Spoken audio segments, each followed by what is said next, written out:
할렐루야. 오늘은 제82차 수요 강단 세미나를 하겠습니다. 계속 예수님을 믿으세요 라는 제목을 가지고 여러분들에게 말씀을 선포하고 있습니다. 예수님은 누구신가를 제가 제9부까지 말씀을 드렸죠. 예수님은 하나님이시고 구원자시고 거룩하신 분이시고 창조자이시고 사랑이시고 우리는 예수님 안에서 사랑을 해야 된다고 그러죠. 예수님은 전능하신 하나님이시고 예수님은 기도의 대상이시고 은혜의 하나님이시며 그 다음에 예수님의 생애를 이제 계속 여러분들에게 말씀을 드리고 있습니다. 이 예수님의 생애에 대해서는 첫 번째로 예수님의 생애를 기록한 자들은 누구인가? 마태, 마가, 누가, 요한.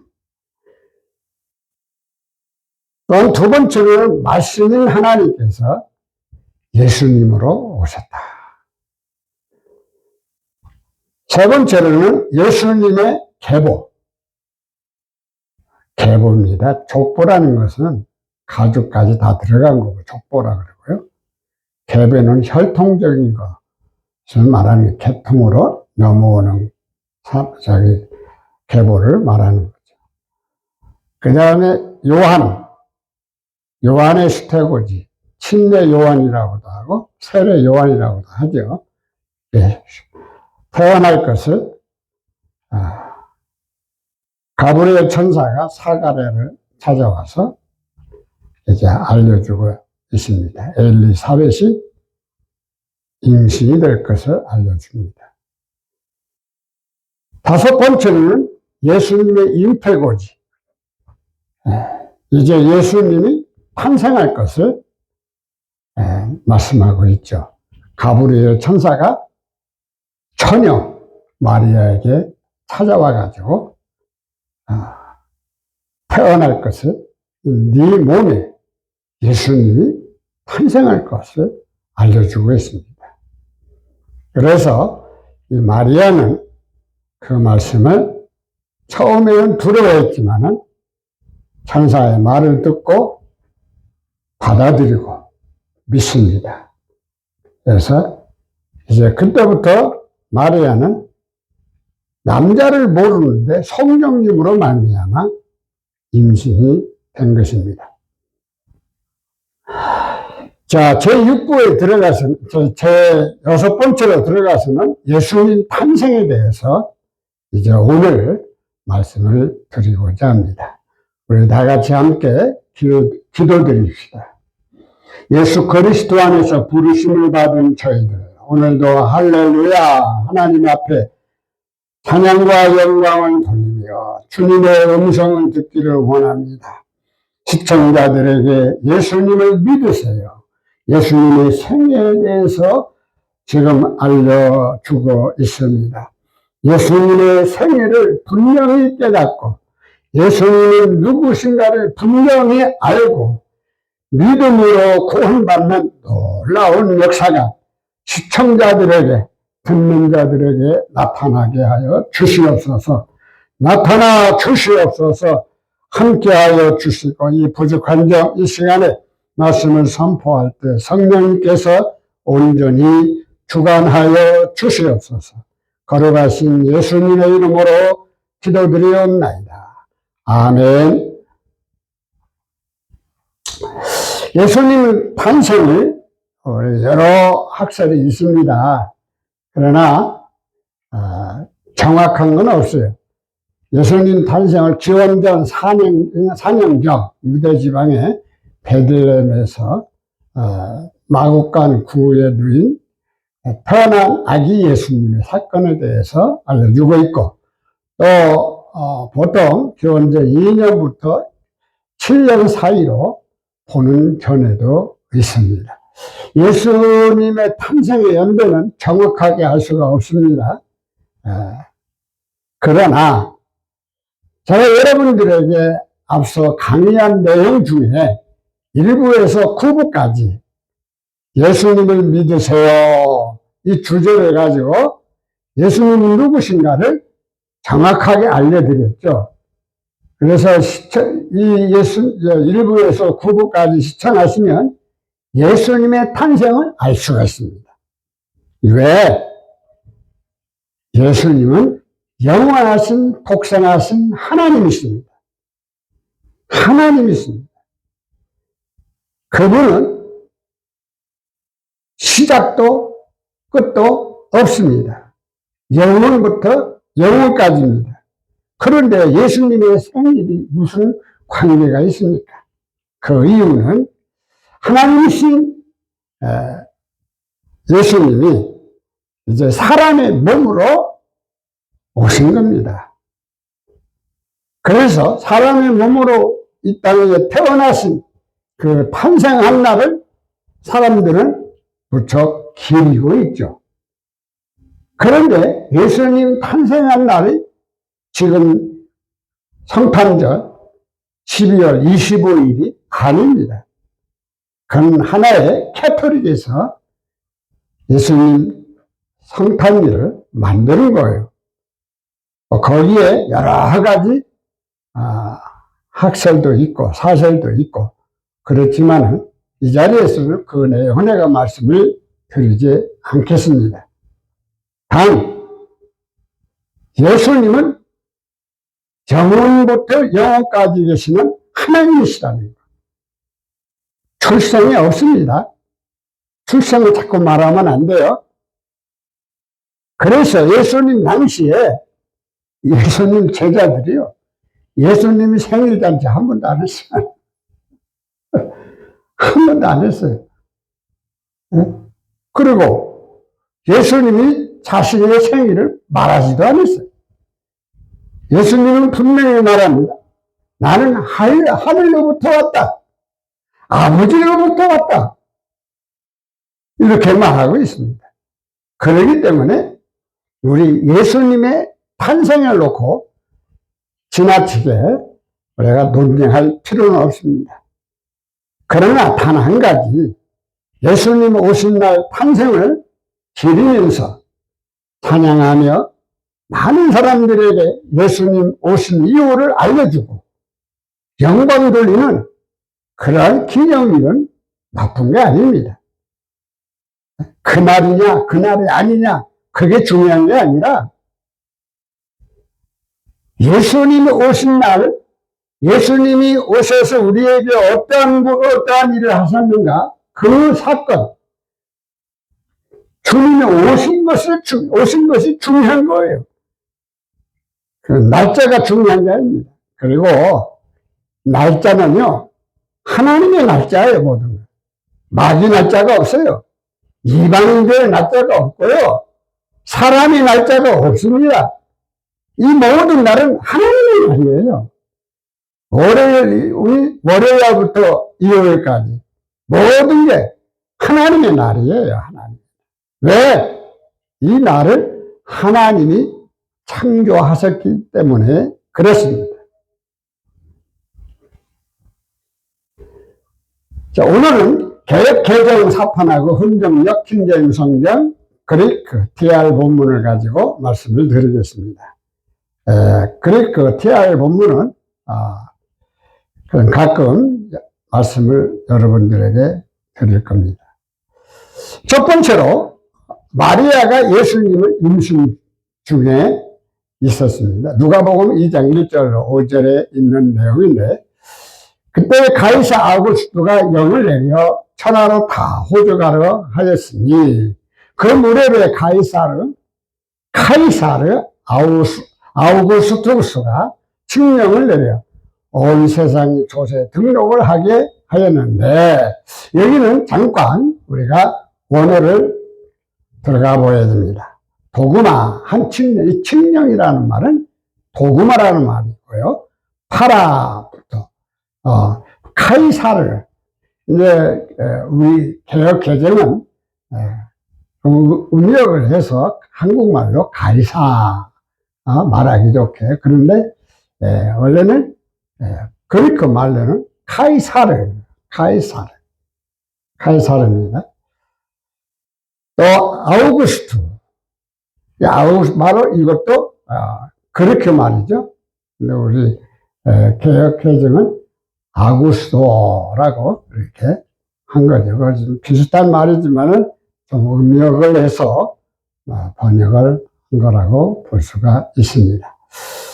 그 다음에 아포크라페스타이라는 말이 있어요. 이건 조세란 말, 조세 등록하도록. 그리고 파사 모두 오이쿠메넨 세상을 이제 세상의 모든 세상에 있는 사람들에게 조세 등록을 하게 했다. 호적을 하라고 했다. 천하로 다 호적하라. 여기에는 전 세계가 그런 게 아니고 유대 나라 전 지역을 향해서 이렇게 칙령을 내렸다. 명령을 했다. 그러면 우리가 한번 단어에서 한번 보겠습니다. 칙령은 황제의 엄숙한 명령을 의미하고요. 조세는 국가나 지방자치단체가 공공서비스 제공과 재정 지출에 필요한 재원을 마련하기 위해 세금과 같은 것을 의미하는 것인데, 이 조세 등록은요, 달라요. 뭐가 다르냐면, 이제 조세 등록하기 위해서는 호구조사, 그러니까 인구조사죠. 인구 조사를 하기 위해서 이제 왜냐면 인구 조사를 해야 세금을 받잖아요. 그래서 그 당시에는 유대 나라 사람들은 로마에 속국이 돼 있어요. 그렇기 때문에 정치를 하기 때문에 꼼짝없이 이제 이스라엘 백성들은, 이 유대 백성들은 이 칙령에 따라야 된다. 그 말이죠. 그래서 호적, 국가가 국민의 신분과 가족 관계를 파악하고 증명하기 위해 호주를 기준으로 가구별 구성원의 출생, 혼인, 사망 등 신분 변동 사항을 기록하던 공적 장부죠. 그러니까 호적을 띄러 간다 그러잖아요. 그런데 이 호적이 아닙니다. 칙령입니다. 조세 등록입니다. 조세 등록. 가족의 이름들을 또 호적하러 간 게 아니에요. 그게 아니고요. 조세 등록하러 간 거예요. 조세. 그래서 여기에 조세 등록이라고 해야 되는데 이제 호적이라고 말을 하고 있는 거예요. 근데 왜 호적이라고 했을까? 인구 조사를 하기 때문에 그렇지 않았는가? 그래서 저런 용어를 쓰지 않았는가 생각을 합니다.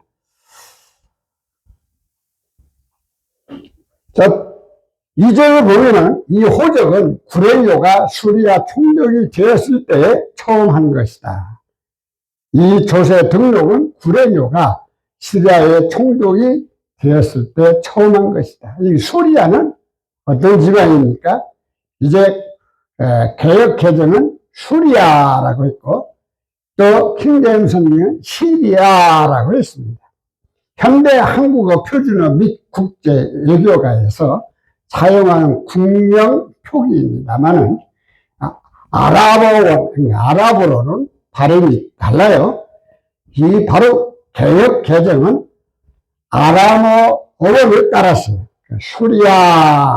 수리아라고 했고, 킹제임스 성경은 영어 발음을 따라서 시리아라고 이렇게 했습니다. 이 그리스 말은 뭐라고? 시리아라고 합니다. 아주 비슷한 말이죠. 비슷해요. 이렇게 해서 유래가 되었다. 이렇게. 거기 여기 또 푸블리우스 술피키우스라는 말이 있어요. 이게 구레뇨의 본이름이에요. 푸블리우스 스피키우스, 이름이 길죠. 이 구레뇨가 로마의 황제 아우구스토와 티베리우스 치하에서 중요한 관직들을 맡은 사람이다.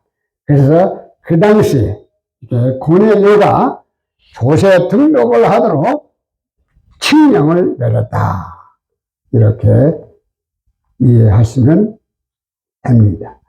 3절에는 모든 사람이 호적하러 각각 고향으로 돌아가며 모든 사람이 조세 등록을 하러 저마다 자기의 도시로 가며 여기도 내가 원에 한번 들어가서 보여야 됩니다. 왜 그러냐면 여기 이제 조세 등록을 하러 가는데 킹제임스 성경은 뭐라 그러죠? 도시라고 그랬고 이제 개역 개정은 고향으로 돌아갔다 이렇게 말합니다. 고향이라고 해요. 그런데 원에 들어가서 보니까 폴린이란 말이 나와요. 폴린은 도시라고도 하고 옛날에는 성읍이라고도 하죠. 요즘에 이제 사람들은 도시라고 하죠. 이게 맞아요. 폴린이라는 단어가 원어에는 기록되어 있고 고향이라는 말은 기록되어 있지 않습니다. 고향이라는 말은 뭐냐? 폴리카타고 고이스라는 말인데 안 맞는 말이에요. 여기에 그런 단어는 없습니다. 고향이라는 단어는 없어요. 도시, 성읍. 그러니까 요셉과 마리아가 지금 어디로 가면 다윗의 동네 베들레헴에 가서 보세요. 요셉도 다윗의 집 족속이므로 갈릴리 나사렛 동네에서 유대를 향하여 베들레헴이라 하는 다윗의 동네로 요셉도 다윗의 집과 혈통에 속하였으므로 갈릴리의 나사렛시에서 나와 유대를 올라가 베들레헴이라는 다윗의 도시에 이르러 여기 나사렛이라는 말을 아시는 히브리어 말인데 감시라는 뜻입니다. 감시. 갈릴리의 성읍 또 갈릴리가 있죠. 갈릴리 바다. 갈릴리는 도시의 성읍, 도시예요. 도시 안에 나사렛 동네가 있던 거예요. 나사렛 동네가. 그래서 예수님께서 자란 곳이고 예수님의 양친이라고 하네요. 부모 요셉과 마리아의 거주지이기도 합니다. 베들레헴은 히브리어로 베트레헴. 그러니까 베트는 뭐냐? 집이라는 말이고 레헴이라는 것은 빵이라는 말이에요. 빵집. 그러니까 빵집. 우리 개혁성경을 이렇게 주장하고 개혁개정을 보고 한국 보는 분들은 이걸 빵집이라고 하지 않고 떡집이라고 합니다. 떡집. 아니 이스라엘 나라가 무슨 떡을 만들어서 먹었습니까? 인절미를 먹었습니까? 무지개떡을 먹었습니까? 시루떡을 먹었습니까? 떡이 아니에요. 이스라엘의 주식은 빵이에요. 빵이에요. 빵. 그래서 여기가 분명히 히브리 말로 뭐라고 나왔죠? 레헴이라고 나와요. 레헴. 베트는 뭐라고요? 집이라는 말이고 레헴은 빵이라는 말이에요. 여러분들 꼭 기억하시고 그 빵을 떡이라고 하면 안 됩니다. 그건 잘못된 거예요. 그래서 지금 이제 요셉도 다윗의 집에 속했기 때문에 이제 베들레헴에 가게 된 거라. 마리아는 임신 중에 간 것이죠. 임신 중에 간 거죠. 5절에 보면 그 약혼한 마리아와 함께 호적하러 올라가니 마리아가 이미 잉태하였더라. 자기의 정혼한 아내 마리아와 함께 조세 등록을 하러 하였는데 그녀가 아이를 배어 배가 불렀더라. 이제 만삭이 된 상태에서 지금 마리아가 요셉하고 지금 가는 거예요. 얼마나 힘들겠어요. 근데 하나님이 함께 하심으로 인해서 가는 거죠. 그러나 앞일을 몰라요. 마리아와 요셉은 뭐 요즘 같으면 전화로 해서 예약을 해서 여관집이든 호텔이든 이렇게 하고 할 수가 있잖아요. 그렇지. 옛날에는 그런 게 없어요. 가서 찾아야 돼요. 이제 도착을 하죠. 이제 마리아가 해산함으로 예수님이 탄생을 합니다. 6절로 7절. 거기 있어요. 그때에 해산할 날이 차서 그들이 거기 있을 때 그녀가 해산할 날들이 참에 첫 아들을 낳아 강보를 싸서 구유에 누웠으니 여관에 있을 곳이 없음이라. 그녀가 자기의 맏아들을 낳아 포대기로 싸서 구유에 누웠으니 이는 여관에 그들을 위한 방이 없었기 때문이더라. 자, 여기에 보면은 어떤 일이 벌어지고 있습니다. 자, 아까 제가 말씀드렸죠? 요셉과 마리아가 지금 앞일을 몰라요. 앞으로 몇 시간에 무슨 일이 일어날지 몰라요. 이제 여관방이 있는지 없는지도 몰라요. 무조건 간 거예요. 갔는데 여관방이 없어요. 없어요. 그들이 지금 잠을 잘 수 있는 그런 곳이 없어요. 그런데 문제가 생겨버렸어요. 무슨 문제가 생겼냐면은 이제 마리아가 만삭이 돼서 해산을 할 수 있는 그런 시간이 온 거예요. 이게 어쩔 수 없이 어떻게 합니까? 움막이 있어야 할 거 아니에요. 그래서 움막을 찾다 보니까 그 짐승, 가축이 살고 있는 곳에 들어가죠. 이제 구유라고 하는 거 보니까 말구유인지 소구유인지는 정확한 건 없어요. 대개 말구유라고 볼 수가 있어요. 근데 구유는 뭐예요? 구유는 소밥을 담는 것이요. 말밥을 담는 것이요. 그 뭐, 우리 한국말로 여물이라고 하죠. 여물. 여물. 그 여관에 이제 여관이 없음으로 인해서 이렇게 예수님이 탄생을 했는데 누울 곳이 없어, 누울 곳이. 그래서 구유에다가 철을 깔고 거기에다가 예수님을 누우게 됩니다. 참, 아니 하나님이 이럴 수가 있을까요?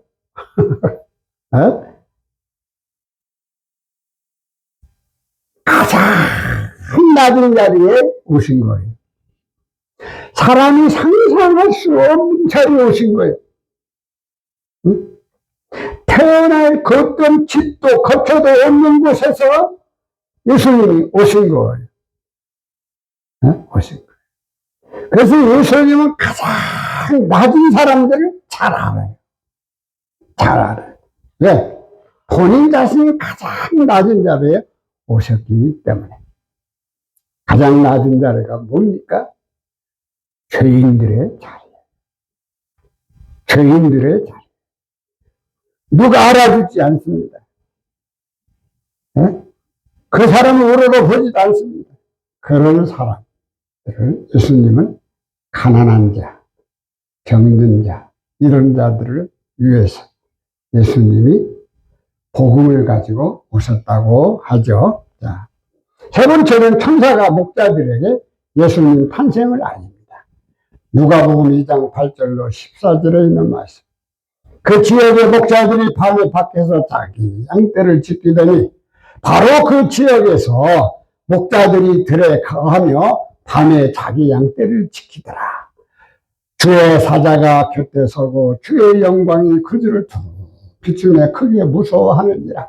보라, 주의 천사가, 제가 이제 이 개역 개정이나 킹제임스 성경이 주님에 대해서 존칭을 안 붙였어요. 그래서 가로 열고 주님의 가로 닫고 이걸 여러분들에게 보여드리는 겁니다. 존칭을 붙여야 돼요. 원래는 존칭을 붙이지 않았어요, 전부 다. 그래서 주님에 대해서 존칭을 붙여야 됩니다. 주님의 천사가 그들에게 임하고 주님의 영광이 그들 주위를 두루 비추매 그들이 심히 두려워하더라. 누가 두려워요? 누가? 목자들이. 그런데 여기에 개역개정은 사자라고 합니다. 개역개정은 뭐라고 그러죠? 사자라고 합니다. 사자. 그런데 킹제임 성경은 천사라고 합니다. 근데 앙겔로스란 말은 그리스 말이에요. 앙겔로스.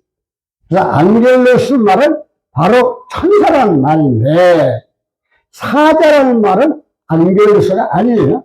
뭐라고 하느냐? 앙겔리아 포로스.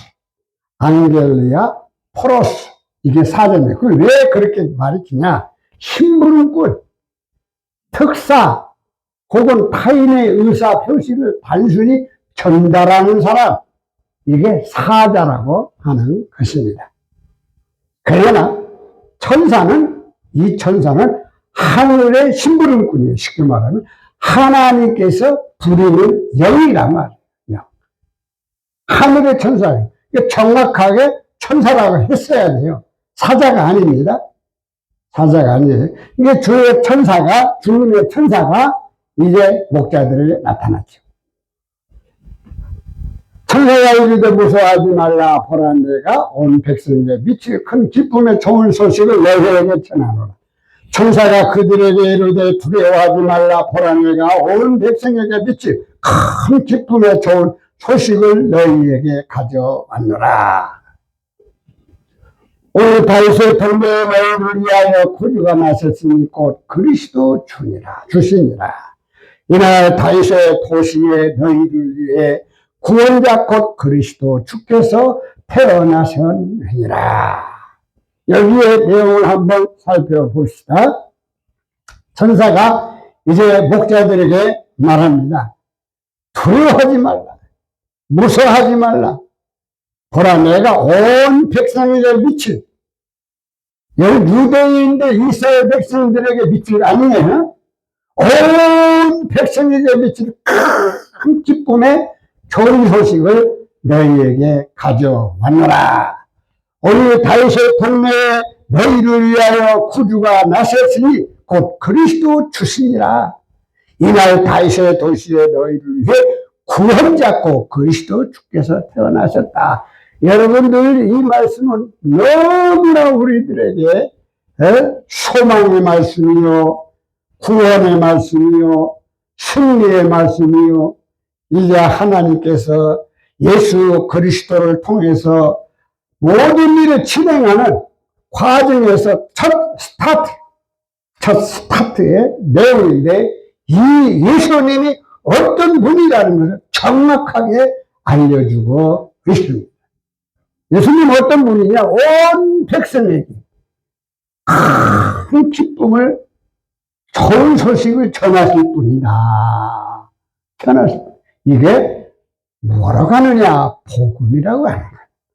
복음. 그래서 제일 먼저 예수님 오신 다음에 제일 먼저 복음을 선포한 자들은 누구냐? 천사들입니다. 천사들이 제일 먼저 기쁜 좋은 소식을 전한 것입니다. 그런데 이분도 누구냐? 너희를 위하여 구주가 나셨다 그랬지? 그리스도. 금정성은 뭐라고? 너희를 위해 구원자. 정확하게 표현을 한 겁니다. 구원자. 곧 그리스도. 주께서 태어나셨습니다. 그러면 여러분들 잘 보세요.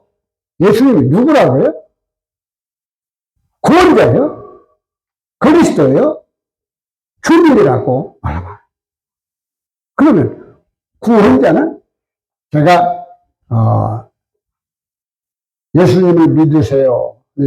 예수님은 누군가에 대해서 말씀을 드렸죠. 예수님은 구원자라고 했잖아요. 구원자. 그리스도라는 말은 직분의 이름인데, 예수님의 직분. 그러니까 기름 부음을 말하는 거예요. 이스라엘 백성들을 기다렸던 메시아를 말하는 거예요. 메시아. 이 구원자는 누구냐? 메시아고, 예수님은 누구냐? 메시아고, 예수님은 주님이시다. 주님이 태어나셨다. 아도나이 주님이 태어나셨다. 하나님이 태어나셨다. 그 말이거든요. 우리의 구원자는 정확하게 알려주고 있어요. 여러분들, 구원자는 한 분뿐이에요. 구원자는 삼위일체 하나님뿐이에요. 다른 사람 없어요. 다른 자 없어요. 다른 종교에서 말하는 구원은 없습니다. 여러분들 꼭 기억하시길 바랍니다. 12절에는 너희가 가서 강보에 쌓여 구유에 누워 있는 아기를 보리니 이것이 너희에게 표적이라 하더니 이것이 너희에게 표적이 되리니 곧 너희가 포대기에 쌓여 구유에 누인 아기를 보리라 하며 호련히 수많은 천군이 그 천사들과 함께 하나님을 찬양하여 이르되 갑자기 하늘의 군대의 무리가 천사와 함께하며 하나님을 찬양하며 이르되 지금 목자들이 천사들을 만나죠. 그 천사들이 지금 뭐라고 하죠? 너희가 자 이것이 표적을 보일 것이다. 어? 이것이 너희에게 표적이 되리니 곧 너희가 포대기에 쌓여 구유에 누인 아기를 보리라. 지금 천사들은 다 알고 있죠. 이 예수님이 탄생한 것을 알고 있어요. 제일 먼저 소식을 누구에게 전해요? 유대인들 제사장에게 알리지 않았습니다. 서기관들에게 알리지 않았습니다. 바리새인들에게 알리지 않았습니다. 헤롯 왕에게 알리지 않았습니다. 천대받고 있는 저 목자들에게 알린 거예요. 알린 거예요. 기가 막히지 않습니까? 응? 제 대체사장에게 알려주었을 거 아니에요. 그런데 하나님은 그들을 연연합니다. 목자를 선택합니다. 천군 천사들이 이제 이 예수님이 탄생한 것을 목자들 앞에서 찬양을 합니다. 영광을 돌립니다. 하나님을 찬양합니다. 여기 보세요. 하늘의 군대라고 그랬어요. 하늘의 군대. 그리고 그 천사와 함께 하늘의 군대들과 천사들이 함께 하나님을 향하여 찬양을 했어요. 무슨 찬양? 예수님이 이 땅에 태어난 것을 찬양한 거예요. 14절로 지극기로 무슨 찬송을 할 때 찬양을 어떻게 했는가 그 내용이 나옵니다. 그 내용은 뭐죠? 지극히 높은 곳에서는 하나님께 영광이요. 땅에서는 하나님이 기뻐하신 사람들 중에 평화로다. 가장 높은 곳에서는 하나님께 영광이요. 땅에서는 평화와 사람들을 향한 선하신 뜻이로다 하니라. 이게 천사들이 말한 내용이에요. 그러니 가장 높은 곳이었어요. 킹덤 오브 갓, 하나님의 왕국, 그 가장 높은 곳. 또 그 높은 곳에서 이 땅에 오신 예수님이 어떤 분이냐? 땅에는 평화와 사람들을 향한 이것이 악한 일이 아니고 선하신 뜻이다. 이렇게 킹게임 성경은 정확하게 잘 말해주고 있습니다. 네 번째는 목사들이 예수님의 탄생을 보고 하나님께 영광을 돌립니다. 자, 누가복음 2장 15절로 20절. 천사들이 떠나 하늘로 올라가니 목자가 서로 말하되 이제 베들레헴으로 가서 주께서 우리에게 알리신 바 이 이루어진 일을 보자 하고 천사들이 그들을 떠나 하늘로 올라가니 목자들이 서로 이르되 이제 우리가 베들레헴까지 가서 주께서 우리에게 알려주신 일, 곧 일어난 이 일을 보자. 정말 그런가 아닌가? 이제 그러한 표적이 일어났는지 안 일어났는지 천사들의 말을 듣고 베들레헴으로 가게 되죠. 빨리 가서 마리아와 요셉과 그 위에 누인 아기를 찾아서 서둘러 가서 마리아와 요셉과 그 위에 누인 아기를 찾아서 보고 빨리 가서 보니까 마리아와 요셉을 찾았어요. 보고 천사가 자기들에게 이 아기에 대하여 말한 것을 전하니 보고는 목자들이 보았습니다. 보고는 그때 천사가 이 아이에 대하여 자기들에게 말한 것을 널리 알리니. 근데 개정은 아기라 그랬고 신개정 성경은 아이라 그랬어요. 근데 사실은 아이가 아닙니다. 아이는 좀 더 커서 움직임 좀 한 살 됐든지 2살 됐든지 아이라고 그러죠. 태어난 이 베이비는 아기라고 하는 거예요. 아기라고 해야 정확한 단어입니다. 개역 개정이 정확한 단어를 쓴 겁니다.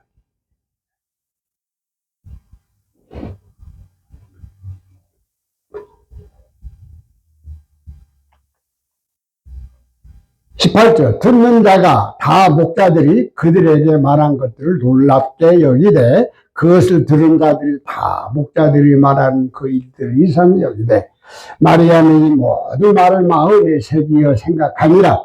마리아는 이 모든 일을 마음속에 간직하고 깊이 생각하니라. 목자들이 한 말을 들었어요. 들은 자들이 다 목자들이 말한 그 일들 이상이요. 무슨 일이 있을까? 그런데 마리아는 이 모든 말을 마음에 새기고 간직했습니다.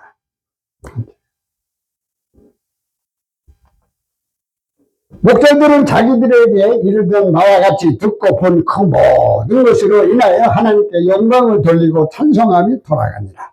목자들은 천사가 자기들에게 일러준 대로 자기들이 듣고 본 그 모든 일로 인하여 하나님께 영광을 돌리고 찬양하며 돌아가니라. 그러니까 이 목자들이 이제 아기 예수님을 보고는 너무나 감사하고 이 천사들이 말한 대로 모든 일이 됐거든요.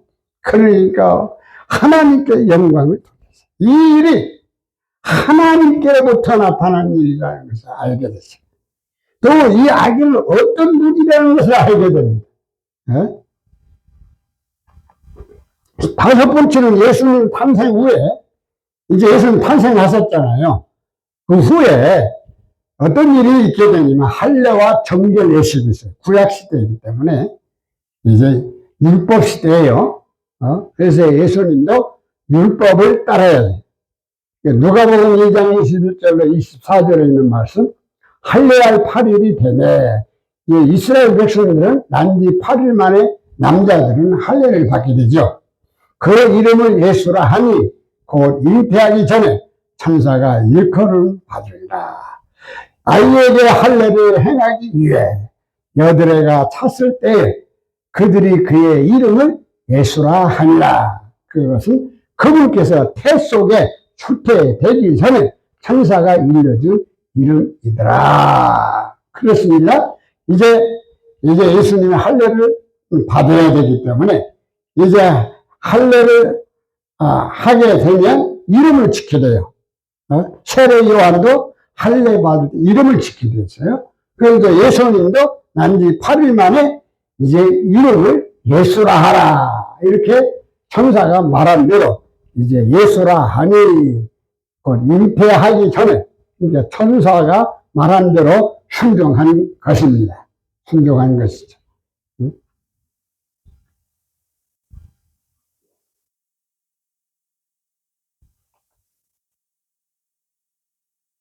모세의 법대로 정결 예식의 날이 차게 아기를 데리고 예루살렘에 올라가니 또 모세의 율법에 따라 그녀를 정결하게 하는 날들을 채우매 그들이 아이를 데리고 예루살렘에 가니 이는 주의 율법에 쓴 바 첫 해에 처음 난 남자마다 주의 거룩한 자라 하리라 한 대로 아기를 주께 드리고, 이것은 주의 주님의 율법에 기록된 바 태를 여는 모든 남자는 주께 거룩한 자라 부르리라 한 대로 아이를 주께 드리고, 이제 모세의 법대로 이제 예수님을 정결 예식의 날이 참에, 정결 예식의 날이 찬다는 것은 두 가지가 있습니다.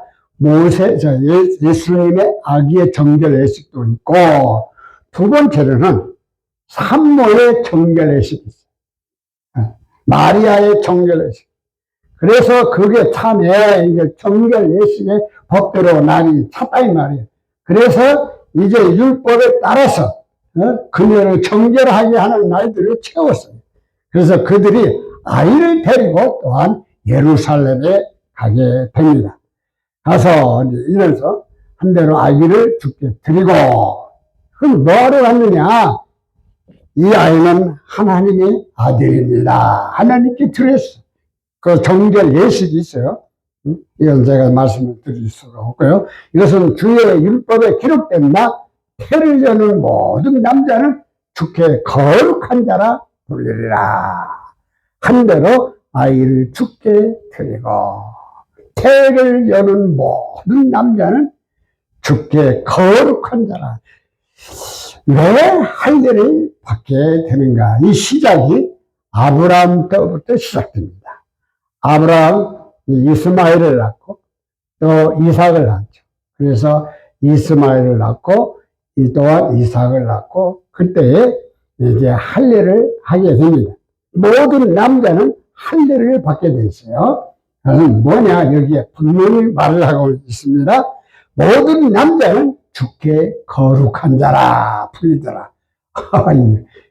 그 뭘 의미하냐면 하나님의 자녀들은 거룩한 자라. 이건 구약 시대에는 하나의 예표입니다. 모형이에요. 그러나 신약 시대에 들어왔어요. 예수님 시대로부터 시작되고 이제 사도 시대에 들어갈 때부터는 어떤 일이 생기느냐? 성령님으로 태어난 자를 말하는 거예요. 성령님으로 태어난 자. 그 성령으로 태어난 사람은 거룩한 자가 불리게 된 것입니다. 그게 예수님 오심으로 말미암아 성취하신 것입니다.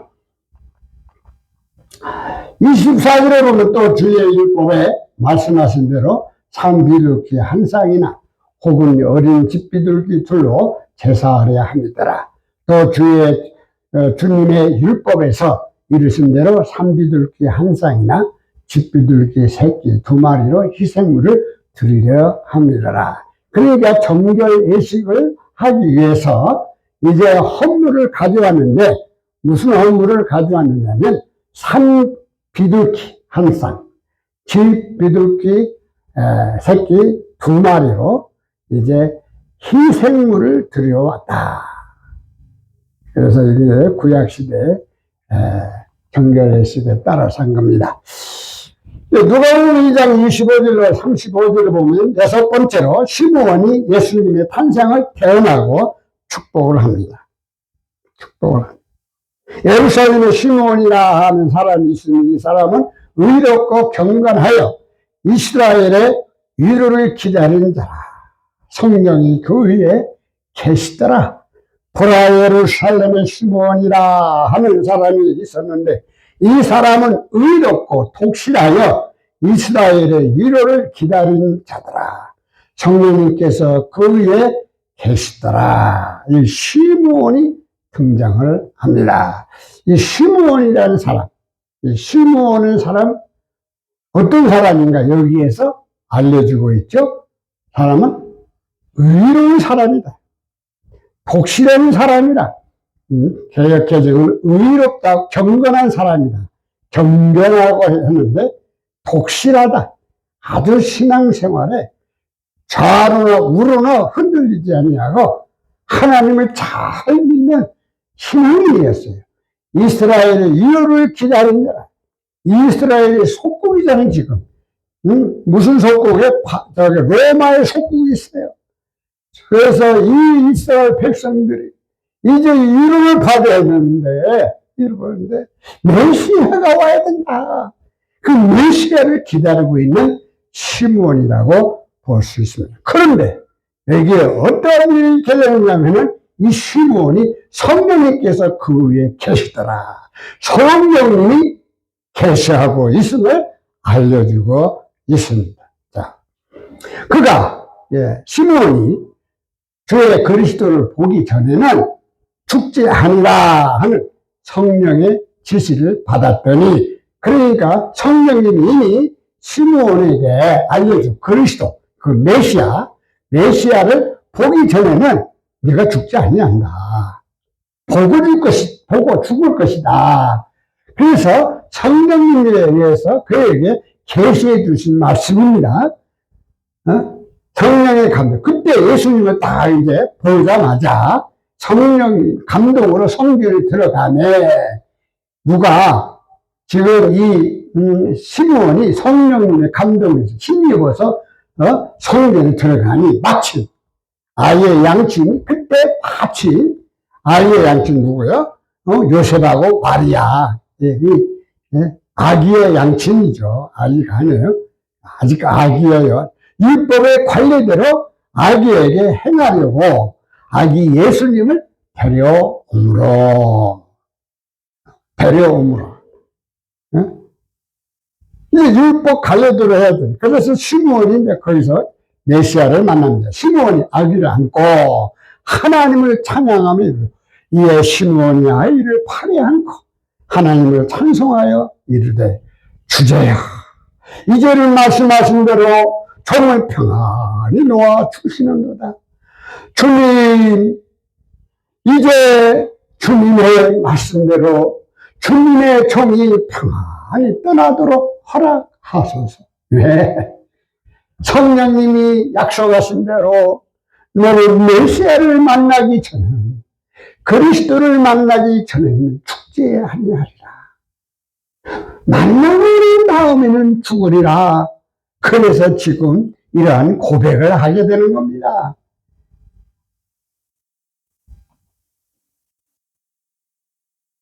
이제 여기에 시므온은 간증을 하면 내 눈이 주의 구원을 보았사오니, 내 눈이 주님의 구원을 보았사온데 이는 만민 앞에 예비하신 것이요. 이제 예수님에 대해서 이제는 대언을 하게 됩니다. 이는 만민 앞에 예비하신 것이요. 그것은 만백성의 얼굴 앞에 예비하신 것이요. 이방을 비추는 빛이요. 주의 백성 이스라엘의 영광입니다 하니, 이방인들을 밝히는 빛이요. 주님의 백성 이스라엘의 영광입니다. 이렇게 지금 시므온이 하나님 앞에 감사와 찬송을 드리면서 기도하면서 이제 표현하는 이러한 장면이거든요. 장면이요. 여기에 뭐라고? 이방을 비추는 빛이라고. 누구 보고? 예수님 보고. 주님의 백성 이스라엘 영광이다. 이 이스라엘 백성들의 영광, 이 예수님은 이스라엘 백성 영광이네. 이스라엘 백성이 대인대로 예수님을 영접하지 못하는 일이 벌어지게 되죠. 앞으로 이제 그 예수님의 생애에 대해서 계속 말씀을 드릴 겁니다. 33절에 그의 부모가, 그의 부모, 예수님의 부모가 예수님에 대한 말들을 놀랍게 여기더라. 요셉과 아이의 어머니는 그가 아이에 관하여 말한 그것들로 인해 놀라워하더라. 킹제임스 성경은 아주 정확하게 알려주고 있습니다. 요셉과 아이의 어머니는, 아기의 어머니는 말이죠. 그가 아이에게, 그가는 누구죠? 시므온이 예수님에 관하여 말은 그것들에 놀라워하더라. 성령님께서 시므온을 통해서 이렇게 대언을 하게 된 것입니다. 자, 34절에 보면 시므온이 그들에게 축복하고 그의 어머니 마리아에게 말하여 이르되, 보라, 이는 이스라엘 중 많은 사람을 패하거나 흥하게 하며 비방을 받는 표적이 되기 위하여 시험을 받았고, 시므온이 그들을 축복하고 아이의 어머니 마리아에게 이르되, 보라, 이 아이는 이스라엘에서 많은 사람을 넘어지게 하고 다시 일어나게 하기 위해 세워졌으므로 또 비방을 받는 표적이 되기 위해 세워졌나니, 이 시므온이 예수님에 대해서 대언을 하고 있는 겁니다. 이 아이는 누구냐, 이 아기는 누구냐, 이걸 알려주고 있는 거거든요. 이스라엘에서 많은 사람을 넘어지게 한대요. 예수님을 영접하지 않습니다. 유태인들은, 이스라엘 백성들은 예수님을 통해서 다 넘어집니다. 예수님이 분명히 그런 말씀합니다. 이 본 백성들은 바깥 어두움에 쫓겨나리라. 이러한 일이 있을 것을 이미 하나님께서는 시므온을 통해서 태어나고 있습니다. 그러나 또한 이스라엘 백성 유태인들을 다시 일으킬 것이다. 하나님은 이스라엘 백성들을 버리지 않는다는 것입니다. 그들이 예수님을 영접할 때가 온다는 것을 알려주고 있는 것입니다. 또 비방을 받는 예수님 십자가에 못 박아 돌아가실 것을 알리고 있습니다. 많은 사람들이 예수님을 죽이려고 하고 비방을 하고 결국 십자가에 못 박는 일이 일어나지 않습니까? 이게 표적이다. 이 일을 하기 위해서 이야, 아기가 이 예수님이 오셨다는 것을 시므온이 이렇게 잘 표현하고 있습니다. 또 칼이 네 마음을 찌르듯 하리니 넌 여러 사람의 마음의 생각을 드러내려 함이라 하더라. 참으로 칼이 네 혼도 찔러 깨트리라. 이것은 많은 사람의 마음의 생각이 드러나게 하려 함이라 하더라. 예수님 마음에 찔러 깨트리라. 이것은 많은 사람의 마음의 생각이 알기 위해서. 예수님은 십자가에 못 박아 돌아가실 때 어떤 일을 당했죠? 옆구리에 칼이 찔림을 받았어요. 그 칼이 찔리면 뭡니까? 그 아픔이거든요. 이 갈비 다른 게 아니에요. 예수님은 그 모든 아픔을 다 안았어요. 다 가졌어요. 나 같은 죄인들, 이 죄의 모든 문제를 다 감당하셨어요.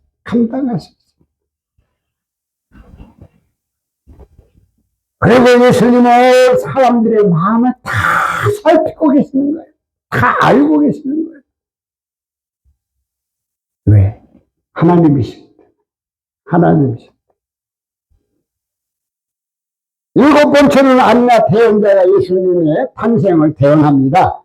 2장 36절로 38절에 보면 또 아셀 지파 바누엘의 딸 안나라 하는 선지자가 있어 나이가 매우 많았더라. 그가 결혼한 후 7해 동안 남편과 함께 살다가 또 아셀 지파에 속한 바누엘의 딸 안나라 하는 여 대언자가 있었는데 그녀는 나이가 매우 많더라. 그녀가 처녀 생활을 벗어나 7년을 남편과 함께 살다가 아셀 지파에 속한 바누엘의 딸 안나라는 사람이 있었는데 이 사람은 여자예요. 그런데 대언자예요. 개혁성이 선지자가 아닙니다. 대언자입니다. 선지자는 하나님이 선지자예요. 성령님이 선지자예요. 그걸 아셔야 돼요. 하나님이 선지자를 이제 사람이 선지자라고 바꿔요. 사람은 선지자가 아니고 대언자입니다. 대언자. 성령님이 말씀하는 것은 하나님이 말씀하는 것을 대언하는 거예요. 그래서 대언자라고 해야 정확한 단어입니다. 그래서 이 대언자는 나이가 매우 많다고 그랬어요.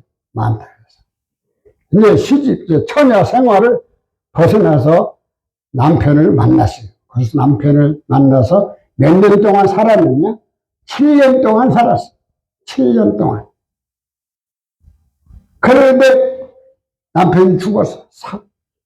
과부가 됐어. 과부가 됐어. 과부가.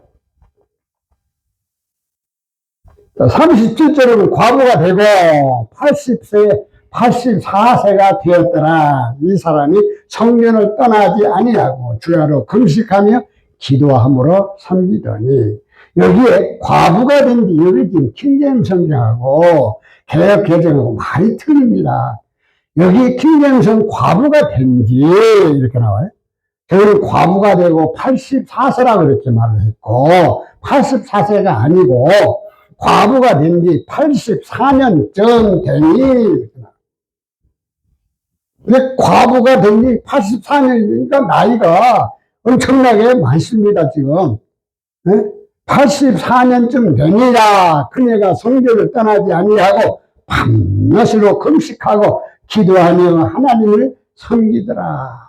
이 안나 대언자는 성전을 떠나지 않았다. 그리고 밤낮으로 금식하고 기도하며 하나님을 섬기더라. 물론 84년 동안 금식을 했다는 말이 아니고, 이와 같이 금식을 많이 하고 기도하면서 하나님을 섬겼다. 그 말씀이에요. 마침 이때에 나와서 하나님께 감사하고 예루살렘의 속량을 바라는 모든 사람에게 그에 대하여 말하니라. 마침 그때에 그녀가 나와 마찬가지로 주님께 감사를 드리고 예루살렘에서 구속을 기다리던 모든 사람에게 이 아이에 대하여 말합니다. 주의 율법을 따라 모든 일을 마치고 갈릴리로 돌아가 본 동네 산 나사렛에 이르렀다. 그들이 주님의 율법에 따라 모든 일을 행하고 갈릴리로 돌아가 자기들의 도시 나사렛에 이르니라. 그러니까 안나 대언자는 많은 사람들 앞에 이 예수님에 대하여 알려준 것입니다. 감사하면서 앞으로 이 예루살렘에 구원이 있을 것이다. 구속을 기다리라. 구속을. 이 아이는 구원자다. 구원자다. 예수라는 말은 저에서 자기 백성을 구원할 자라 이렇게 말씀한 거예요. 그래서 구원자입니다. 예수라는 말은 구원자예요. 히브리 말로는 여호수아라고 하고 여호와라고 합니다. 그래서 구원자라는 뜻이거든요. 구원자. 예수님은 구원자로 오셨습니다. 결론 말씀을 드리고 마치겠습니다. 예수님의 생애에 있어서 6번째로 예수님의 탄생을 여러분들에게 말씀드렸습니다.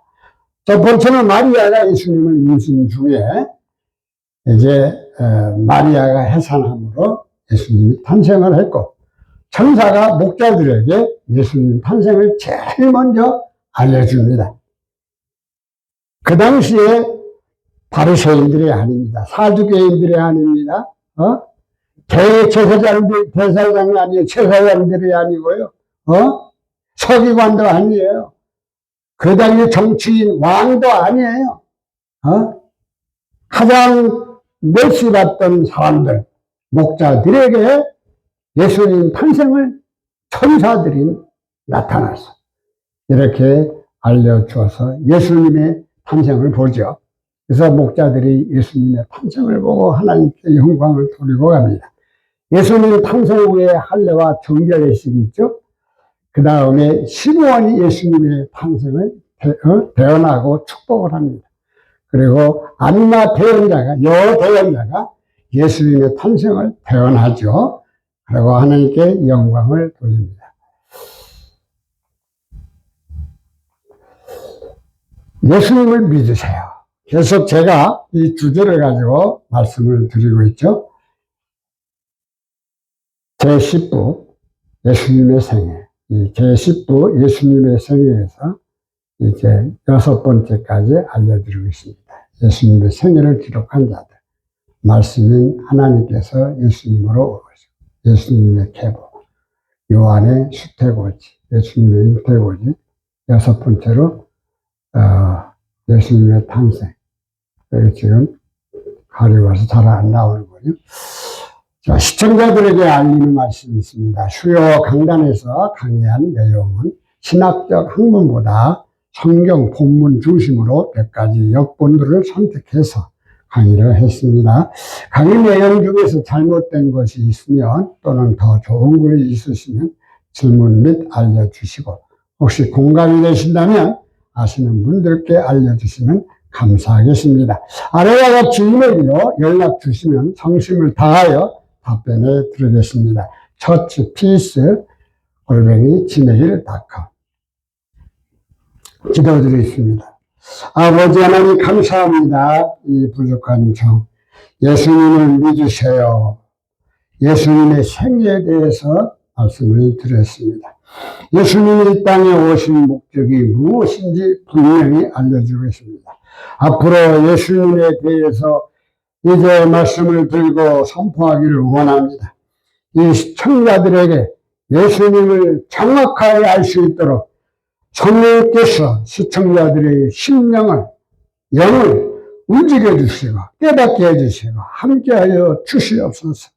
부족한 종은 아무것도 할 수가 없습니다. 오직 주님께서 이 일을 시작하였사오니 주님께서 아름다운 열매로 이루어지게 하여 주시옵소서. 걸어가신 예수님의 이름으로 기도드리옵나이다. 아멘.